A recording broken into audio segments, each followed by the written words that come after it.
Hey y'all, out here in Kansas City on the 18th and Vine. The 18th and Vine district. Ready to go ahead and listen to some live jazz and some blues music. Real quick before this show starts, I wanted to talk about two things. One, the power only. Two, mechanics while you're on the road. So if you notice, I had a trailer. I dropped that trailer off in Boston, Massachusetts at a Hale Trailer. This is a big franchise trailer shop. Big shops are time consuming. Even if they're going to work on your stuff, they normally take a nice bit of time. You can have your truck sitting for 2-3 weeks. In this case, it took them 2 weeks just to tell me it was something that they couldn't fix.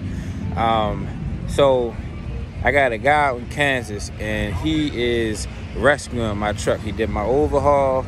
He did a bunch of other stuff on my truck. And the point I'm getting at is when you out here traveling, save every last mechanic's number that you run across when you out here. And the reason why I say that is because I've been broke down in places almost destitute, small hick towns where I done found locals, handymen, people grew up on farms doing all type of field work, country people, well, not country people, but people, you know, from more rural areas that's hands-on. I've been rescued several times.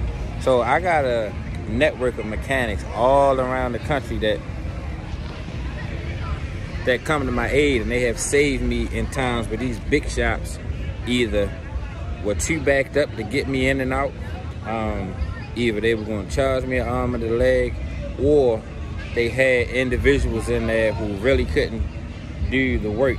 And like truck stops are entry-level mechanic jobs. When you get a job at a truck stop, or when you go to a truck stop, that's the equivalent of going to a Jiffy Lube for cars. For instance, right now I got an alternator put on my truck a few months ago. The alternator fits, however, it's the wrong alternator, and it keeps throwing my belts up. This was done by an in-and-out shop, fooling around at a truck stop.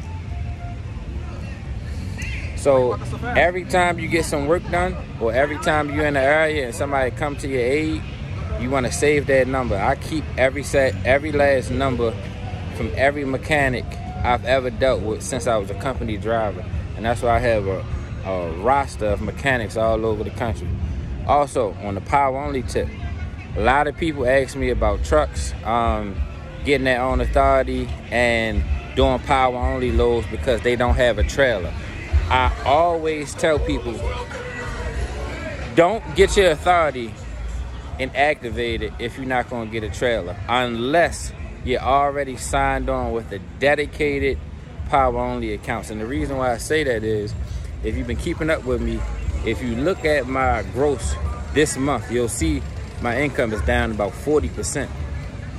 That's because my trailer's been in the shop and I've been doing power only loads. I'm not in favor of power onlys.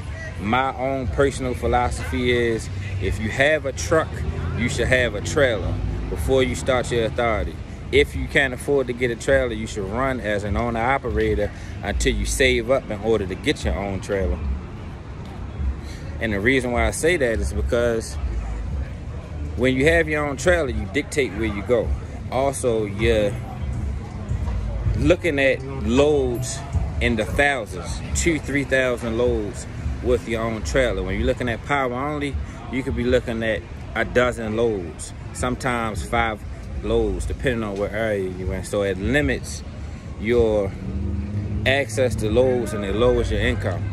So keep every mechanic that you come across when you're traveling across the country, because you'll keep going across these places like Kansas City, this 18th and Vine. I've been here dozens of times. All of these cities across the country, I've been dozens of times. I've wrapped around this country dozens of times. So I always keep up with people, because you never know when you're going to be coming back across them. And also, if you can avoid it, don't get into the power only. Do a owner-operator, lease on when you get your truck. When you get your truck, that's half the battle. Next thing you need is your insurance down payment, and you need a trailer. run as an owner operator until you get enough to get your trailer and you pay for your insurance down payment. Then you move on. That'll take away a lot of the struggle and the back and forth. If you don't believe me, just talk to anybody who's been doing strictly owner operator or somebody who does power only and versus somebody who has their own trailer, and you can see the difference in their income.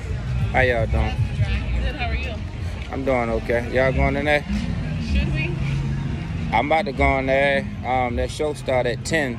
They got a live band up there, but I'm about to step in here for a second. Well, actually, the show right here in the blue room. Okay, Yeah. cool. Well, till next time. Peace, guys.